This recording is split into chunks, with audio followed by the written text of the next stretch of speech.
Hotel മുറികളിൽ എല്ലാവരും നേരത്തെ തന്നെ ഉണർന്നു കഴിഞ്ഞിരുന്നു. എല്ലാവരും അവരുടേതായ തിരക്കുകളിലും ഒരുക്കങ്ങളിലുമാണ്. അച്ചുവിന്റെ മുറിയിലേക്ക് രാവിലെ തന്നെ അവളെ അണിയിച്ചൊരുക്കാനായി 2 പെൺകുട്ടികൾ എത്തിയിരുന്നു. അവർ അച്ചുവിനെ ഒരുക്കാൻ തുടങ്ങി. വിവാഹവേഷത്തിൽ അച്ചു അത്രയ്ക്കും സുന്ദരിയായി മാറിയിരുന്നു.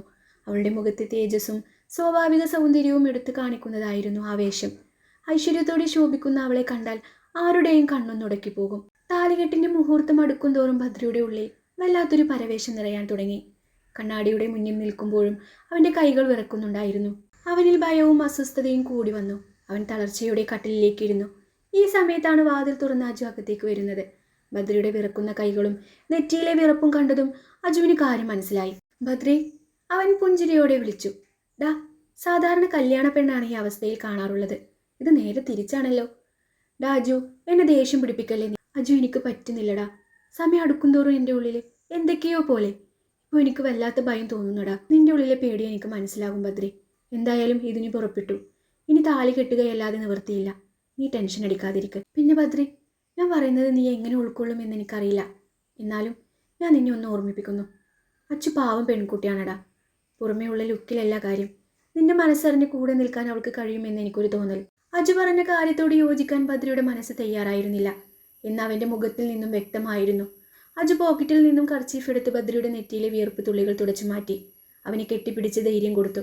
ഞാൻ നിന്റെ കൂടെ ഉണ്ടാകും ഭദ്ര. അജുവിന്റെ ആ സ്നേഹപൂർവ്വമായ വാക്ക് ഭദ്രയുടെ ഉള്ളിലെ ഭയത്തിന് വലിയൊരു ആശ്വാസമേറി. അപ്പോഴേക്കും അച്ചുവിന്റെ ഒരുക്കം മുഴുവനായി കഴിഞ്ഞിരുന്നു. വധുവിന്റെ വേഷത്തിൽ നിൽക്കുന്ന അച്ചുവിനെ കണ്ടതും ഭാസ്കരന്റെ ഉള്ളൊന്ന് പിടഞ്ഞു. താൻ നെഞ്ചിലേറ്റി വളർത്തിയ പൊന്നുമോളിത ഒരു നവവധുവായി ഒരുങ്ങി നിൽക്കുന്നു. അദ്ദേഹത്തിന്റെ മിഴികൾ സന്തോഷത്താൽ നിറയുന്നുണ്ടായിരുന്നു. വീൽ ചെയറിൽ ഇരുന്ന് എഴുന്നേൽക്കാൻ വയ്യാതെ കൈകൾ നീട്ടി വിതുമ്പുന്ന അച്ഛനെ കണ്ടതും അച്ചുവിന് നിയന്ത്രണം വിട്ടു.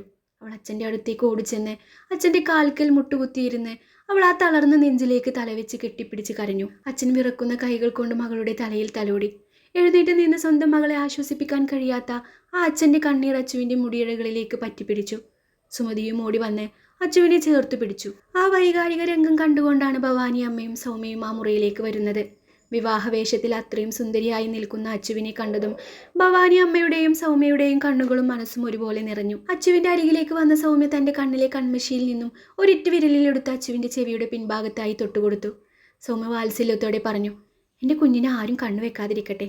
അത് കേട്ടതും അച്ചുവിന്റെ മുഖത്തൊരു നേരിയ പുഞ്ചിരി വിരിഞ്ഞു. സുമതിയുടെ കൈകൾ ചേർത്ത് പിടിച്ചുകൊണ്ട് ഭവാനി അമ്മ പറഞ്ഞു, സുമതി, നിന്റെ വിഷമം എനിക്ക് മനസ്സിലാകും.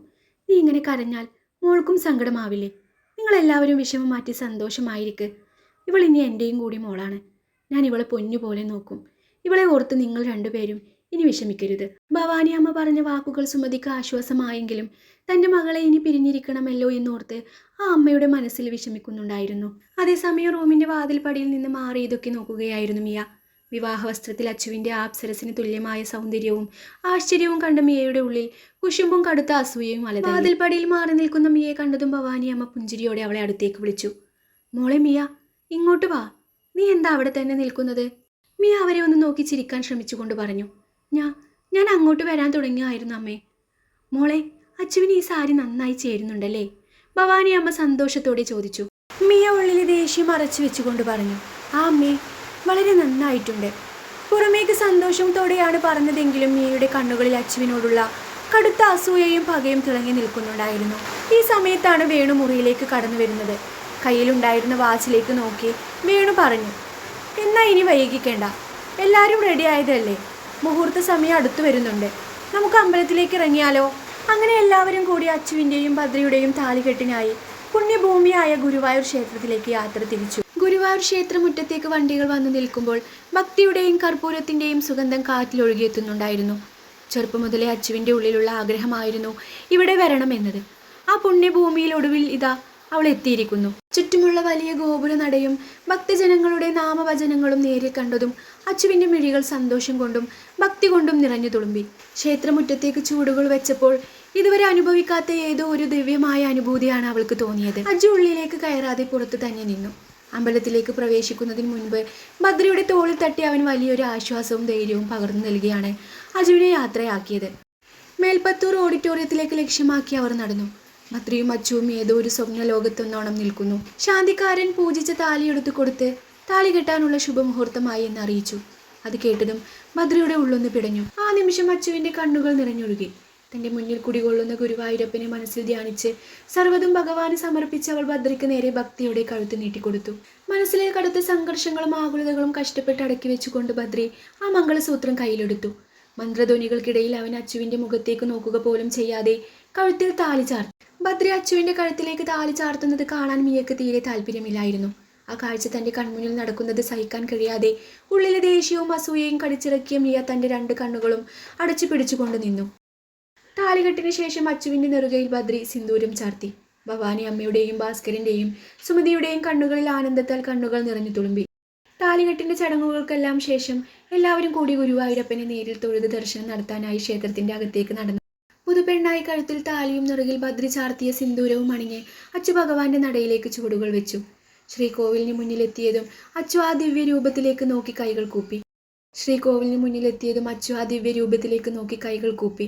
കൺമുന്നിൽ ശോഭിക്കുന്ന ഭഗവാനെ കണ്ട നിമിഷം അവളുടെ മിഴികളിൽ നിന്നും വീണ്ടും ആനന്ദ കണ്ണീർ പൊഴിഞ്ഞു. അച്ചു മനസ്സുരുകി പ്രാർത്ഥിച്ചു. അവളുടെ തൊട്ടടുത്ത് തന്നെ ഭദ്രയും കൈകൂപ്പി നിൽക്കുന്നുണ്ടായിരുന്നു. പക്ഷെ അവൻ്റെ ഉള്ളിൽ പ്രാർത്ഥനയേക്കാൾ ഉപരി വലിയൊരു അസ്വസ്ഥതയും കുറ്റബോധവും നിറയുന്നുണ്ടായിരുന്നു. മനസ്സില്ലാ മനസ്സോടെ അച്ചുവിൻ്റെ കഴുത്തിൽ കെട്ടിയ താലിയാണെങ്കിലും ഭഗവാന്റെ നടയിൽ നിൽക്കുമ്പോൾ അവൻ തൻ്റെ പ്രവൃത്തി ശരിയാണോ തെറ്റാണോ എന്ന് തിരിച്ചറിയാൻ കഴിയാത്ത അവസ്ഥയായിരുന്നു.